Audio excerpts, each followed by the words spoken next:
Hello everyone, চলে আসলাম আরেকটি নতুন ভিডিও নিয়ে। এখন বাজে দুপুর 2টো মতো। মেয়েদের যেহেতু পরীক্ষা চলছে তাই ওরা 1:30টার মধ্যে বাড়ি চলে আসে। এখন আমাদের খাওয়া দাওয়া কমপ্লিট হয়ে গেছে, তাই আমি সমস্ত বাসনগুলো ধুয়ে নিলাম। বাসনগুলো ধুয়ে আমি গামলার মধ্যে জল ঝরাতে রেখে দিলাম। সমস্ত বাসনপত্র ধুয়ে আমি নাইটিটা চেঞ্জ করে নিলাম। এবছরে যেমন বৃষ্টির পরিমাণ বেশি, তেমনি বৃষ্টি না হলে প্রচণ্ড পরিমাণে গরম লাগে। খাওয়া দাওয়া করে বাসন ধুতে আমার এত গরম লাগছিল যে আমি পুরো ঘেমে গেছিলাম। আজকে আমি অনেক জামা কাপড় ধুয়েছিলাম, তাই সমস্ত জামা কাপড়গুলো ছাদে এসে নিয়ে গেলাম। সিঁড়ি দিয়ে ওঠানামা করতে এত গরম লাগছিল যে আমি কি বলবো। তাই কিছুটা সময় জানলার পাশে বসে আমি একটু হাওয়া লাগিয়ে নিলাম।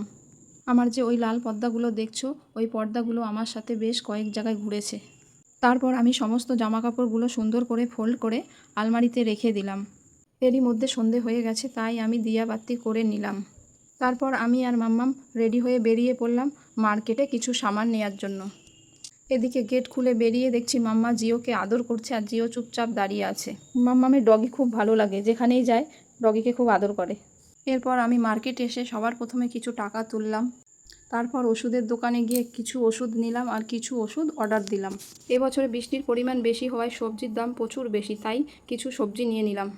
এরপর 2 মেয়ের জন্য 2টো আইসক্রিম নিয়ে চলে আসলাম এগরোলের দোকানে। আর আমি এগরোলটা মাম্মামকে দিয়ে নিয়ে এলাম যাতে ও একটু শিখতে পারে।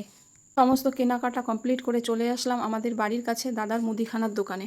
ওখান থেকে কিছু সামান নিয়ে সোজা বাড়ি চলে আসলাম। বাড়ি এসে সমস্ত সবজিপাতিগুলো ঠিকঠাক করে গুছিয়ে রেখে দিলাম। ওপরের ঘরে ফল সিলিংয়ের কাজ চলছে, তো দাদাকে একটু চা দিতে গেলাম আর দেখতে গেলাম যে কাজটা কেমন চলছে। তো দাদাকে দেখে আমি প্রথমে খুব ভয় পেয়ে গেছিলাম। তো আজকের ভিডিওটা আমি এখানেই শেষ করলাম। তোমাদের যদি ভালো লাগে অবশ্যই একটা লাইক দিয়ে আমার পাশে থেকো।